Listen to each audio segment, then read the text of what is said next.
Bienvenue sur ma chaîne. Dans un contexte tumultueux suite aux déclarations de Luis Suarez concernant le management jugé inapproprié de Marcelo Bielsa, l'équipe nationale uruguayenne traverse une période difficile en termes de résultats. Elle a de nouveau été tenue en échec mardi soir par l'Équateur 0-0. Avant de continuer, prends le temps de souscrire et appuyer sur la touche de notification pour les futures vidéos. Selon Pablo Correa, entraîneur de l'AS Nancy-Lorraine, l'embauche d'El Loco à la tête de la Céleste a considérablement affaibli l'autorité de la fédération. En difficulté sur le plan des résultats et critiqué par ses anciens joueurs, le sélectionneur uruguayen Marcelo Bielsa, 69 ans, se trouve dans une situation délicate. En plus de la série de mauvais résultats, avec aucun but marqué et seulement 2 points pris lors des 4 derniers matchs, son style de management, jugé irrespectueux, a été dénoncé par Luis Suarez dans une interview accordée à DS Sports.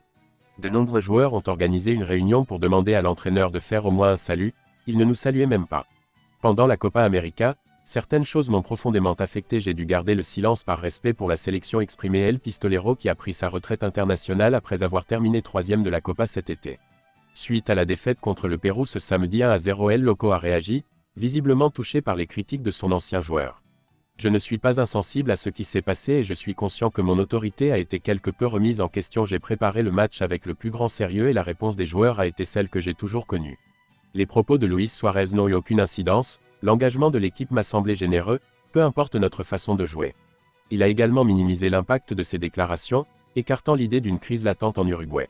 Ce qui s'est passé durant la semaine ne justifie pas notre performance et je ne pense pas que cela ait eu une influence. Quel est donc le problème en Uruguay? Le réservoir de talent semble prometteur avec des joueurs de premier plan tels que Federico Valverde, Real Madrid, Darwin Núñez, Liverpool, et Manuel Ugarte, Manchester United.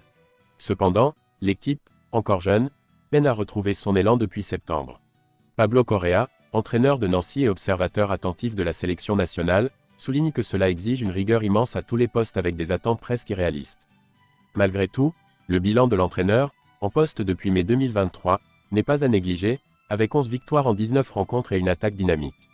Pour l'heure, je n'ai pas constaté de changement significatif en matière de discipline. Nous avons eu un aperçu du projet de Bielsa lors des premiers matchs, mais cet aperçu s'est rapidement dissipé. Correa remet également en question la prudence des joueurs, qui cherchent à sécuriser leur place au sein de la Céleste, les incitant à se verrouiller pour éviter toute erreur qui pourrait les écarter de l'équipe. Un autre point soulevé par le technicien est le choix de la fédération d'engager Marcelo Bielsa. Est-ce que l'objectif de se qualifier pour la Coupe du Monde, qui offre de nombreuses places, justifie de dépenser des millions dans un pays comme le nôtre? Je m'interroge. El Loco aurait également, selon les dires de Suarez, pris une place prépondérante au sein de la sélection. Le véritable chef n'est pas Bielsa, mais l'association uruguayenne de football. Je pense qu'en nommant une personnalité aussi influente, l'Uruguay a cédé à ce que je qualifierais non pas de caprice, mais qui s'en rapproche, a déclaré l'entraîneur de 57 ans. Reconnu pour son caractère affirmé, l'ancien entraîneur de Lille bénéficierait également d'un traitement privilégié. Bielsa impose des exigences aux joueurs que les dirigeants ne lui imposent pas, et cela, c'est problématique. Merci d'avoir regardé cette vidéo et je vous prie de laisser vos commentaires.